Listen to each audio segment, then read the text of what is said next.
Chapter 10. A few days had passed since the princess's challenge. During that time, the princess had shouted at a servant girl and threatened the life of another. It was not going as he had planned. He thought by now they would be married and he would not be walking on eggshells around her. Who cared how he treated the help? They were paid to endure it. Now they were in the western garden, walking among the flower beds. She sighed. "You're not trying very hard to prove yourself." She looked up to him with a smirk. "Do you still wish to marry me?" she asked teasingly. "Of course I do." His eyes narrowed. What a stupid question.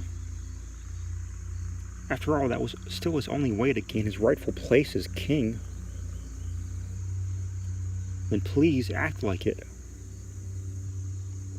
She stopped for a moment, looking up to his face. "You still have quite a while." He was silent, knowing any response he had to that would only upset her further.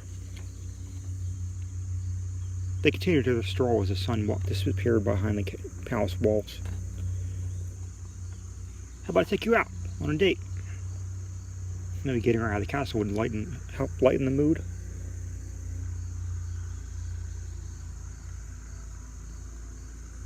"What did you have in mind?" She was suspicious, but there was always a chance that he was beginning to improve. "Anywhere you wish, within the kingdom." "All right." She thought for a moment. "How about the bazaar?" This would truly test his patience, as the bazaar was full of peasants and merchants trying to push their customers into buying their goods. "Are you sure?" Why would she pick such a filthy place running rampant with rodents and the lower class, out of all the places in his magnificent kingdom? "Yes. It's just outside the castle walls, so father shouldn't be too bothered by my leaving. Especially since I'll be with you." "Then it's settled. Tomorrow I'll have my servants prepare a horse and we'll ride into the town as soon as you're ready." She smiled softly. She couldn't wait to see the pompous prince among the peasants. But for now, she would enjoy the beauty of the flower beds as they continued their walk. The next day, just after sunrise, they left the castle surrounded by several royal guards, all armored in steel chainmail and armed with swords.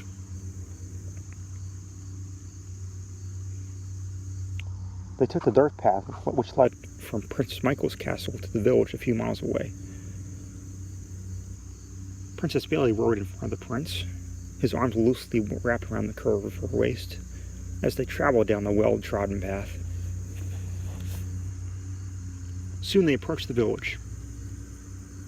It seemed strange to the princess as they entered the rather large settlement. There were no walls, no boundaries. Were they not worried about intruders or wild animals? Bailey wondered. As they rode into the village, Bailey could see the mud brick houses that made up the majority of the place. They continued up to the center, where the bazaar was sat up for the day. The many scents whirled around them, fresh and semi-rotten fruits, fish well past expired, perfumes from every realm, spices, and the stench of livestock. The prince cringed from the mixture of scents, but it didn't seem to bother Bailey, who was just happy to be outside the palace walls. He dismounted the horse and offered a hand to help Bailey off. She took his hand, and as a small crowd of onlookers gathered, only to be dispersed by the guards. "Filthy beggars," he thought, disgusted with Bailey's choice to come here. This had to be a test. There was no way in the black void she could actually enjoy this place. They wandered through the stalls as he led the horse behind him, guards on either side. Every merchant they passed offered them everything from fine jewelry to poorly aged ales. But all were ignored by the prince and eventually moved on to other customers.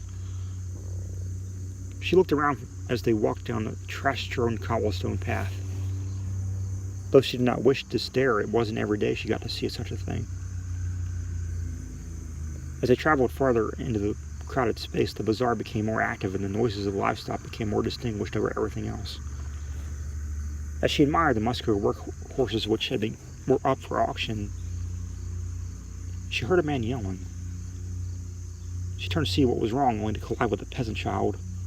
The young girl was knocked to the ground, but quickly rose with a single red apple in her hand. The man ran up to them as the guards surrounded the prince and princess. "This street rat stole from my stand," he roared, looking to the terrified child as he grabbed her arm. "You know the law. Thieves lose hands." Prince Michael seemed bothered, but said nothing, only turning slightly pale with the thought. But the man was worried. The girl was a thief, and that was his late father's law.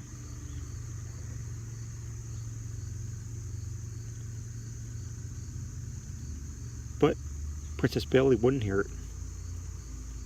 "What? She's a child." She pushed past the guards to face the gargantuan man. "And she's a thief." He spat back through a mouthful of yellow, rotting teeth. "Did you really think of why she stole from you?" she asked, their eyes meeting, her own burning with the same temper that had met Prince Michael with the day they met. "Why should I? She didn't need a reason.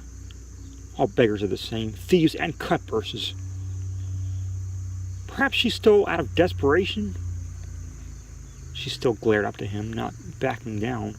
As the man's grip tightened around the girl's frail arm, the guards moved to separate the two, but were stopped as Prince Michael motioned for them to stay back, knowing full well she could handle herself.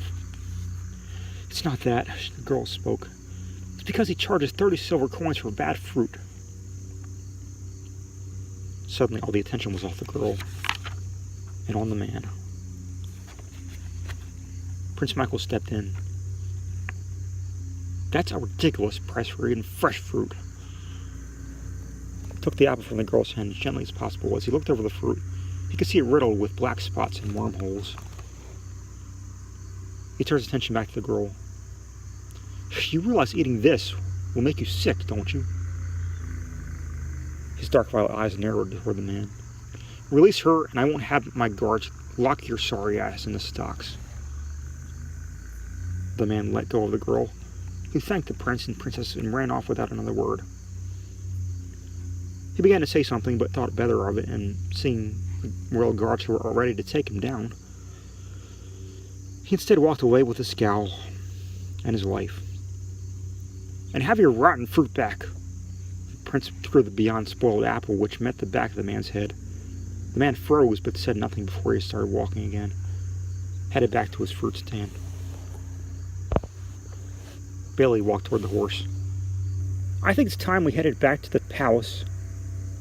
"Yes, immediately." He nodded, helping her onto the horse. He climbed on behind her and took the reins. During the ride back to the palace, Prince Mike couldn't help but ask, "I'm curious, what made you step in when that man was about to cut off that child's hand?" She thought for a moment before she answered the prince. "I just couldn't stand by when he was going to outright mutilate her for such a small offense. It made it that much worse that when he turned out that the fruit was rotten anyway and shouldn't have been sold to begin with." He nodded, keeping his attention on the road ahead. "Understandable, and it angered me as well when she said he charged so much for something so common as an apple." He shook his head. "But I doubt he'll get any more business with the situation today, as everyone there saw exactly what their prince thinks of the man." She smiled softly. The first test had been a draw.